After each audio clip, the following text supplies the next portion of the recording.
ನೋಡಿದ್ದೇವೆ. ಈ ನಮ್ಮನ್ನು ಎಮ್ ಪಿಗಳನ್ನ ಎಮ್ ಎಲ್ ಎಗಳನ್ನ ಕೇಳಿರಿ ಯಾವ ಯೋಜನೆಗಳಿದಾವೆ ಆ ಯೋಜನೆ ನಮಗೆ ಮಾಡಿಸ್ಕೊಡ್ರಿ ಅಂತ ಹೇಳ್ರಿ. ಬೇಡ ನೀವು ಬೆನ್ನು ಹತ್ತಿರ ಅದಕ್ಕೆ ಸ್ವತಃ ಶುರು ಮಾಡಿರಿ.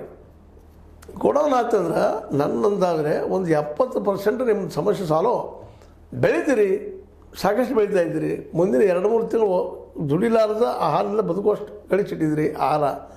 ಆದ್ರೆ ಅದು ಮಾರ್ಕೆಟ ಮಾರುವಂಥ ಇನ್ನೊಬ್ರಿಗೆ ಕೊಟ್ಟಿದ್ರಿ, ಅವ್ರು ಕೊಟ್ಟಷ್ಟು ನೀವು ತೊಗೊಂಡಷ್ಟು. ಹೀಗಾಗಿ ರೈತ ಒಳ್ಳೆಯದನ ಆ ದಿಶೆಯಲ್ಲಿ ಸಹಿತ ಈ ಒಂದು ಮೂಮೆಂಟ್ ಕೆಲಸ ಮಾಡಿದ್ರೆ ಭಾಳ ಉತ್ತಮ. ಅದರಲ್ಲೂ ಈ ವಿಷಯದಲ್ಲಿ ಇನ್ನಷ್ಟು ಒಳ್ಳೆಯ ತಜ್ಞರನ್ನು ಚರ್ಚೆ ಮಾಡಿ ಕರೆದು ಮಾತಾಡಿ ಪ್ರತಿ ಹಳ್ಳಿಯೂ ಎದ್ದು ನಿಲ್ಲುವಂಥ ಕೆಲಸ ಮಾಡಬೇಕು. ಅದನ್ನು ಯಾರು ಮಾಡೋದಿಲ್ಲ.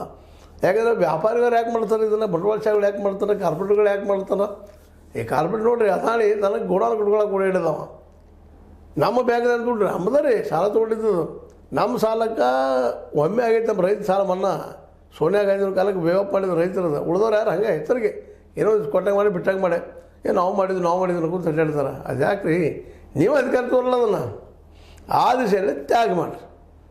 ಯಾರಾದರೂ ನಿಮಗೇನು ಬೇಕಾದ್ರೆ ರೈತರು ಬೇಕಪ್ಪ ನಮ್ಮ ಕೆಲಸ ಆಗ್ಬೇಕಾಗಿತ್ತು. ಈಗ ನೋಡಿರಿ ಸರ್ಕಾರಕ್ಕೆ ಹೋಗೋದು ಶುಗರ್ ಫ್ಯಾಕ್ಟ್ರಿ ಕೊಡ್ತಾಯಿಲ್ಲ, ಕೆಲವು ಕಡೆ ಹಿಂಗೆ ಇದೇ ರೀತಿಯಾಗಿ. ಅದಕ್ಕೆ 3,300 ಲಾಸದ್ದನ ಇದೆ. ನೀವೇನು ಕೇಳ್ತಾ ಇದ್ದೀರಿ ಲಾಸ 3,500 ಮಿನಿಮಮ್. ಆ ದಿಶೆಯಲ್ಲಿ ನಿಮ್ಮ ಸರ್ಕಾರ ತರೋದಕ್ಕೆ ನೀವೇನು ಯೋಚನೆ ಮಾಡ್ತಾಯಿದ್ದೀರಿ? ರೈತರು ಮೊದಲು ವಿಚಾರ ಮಾಡಿರಿ. ರೈತರು ಮತ್ತು ಹಿಂದುಳಿದವರು ಜೊತೆಗೆ SC ST ಮೈನಾರಿಟಿ ಇಷ್ಟಾದ್ರೂ ಮುಗೀತು. ನೀವು ಗೆದ್ರಿ. ನಿಮ್ಮವರು ಯಾರೊಬ್ಬರ ಪ್ರಧಾನಿ ಆಗಿರಿ.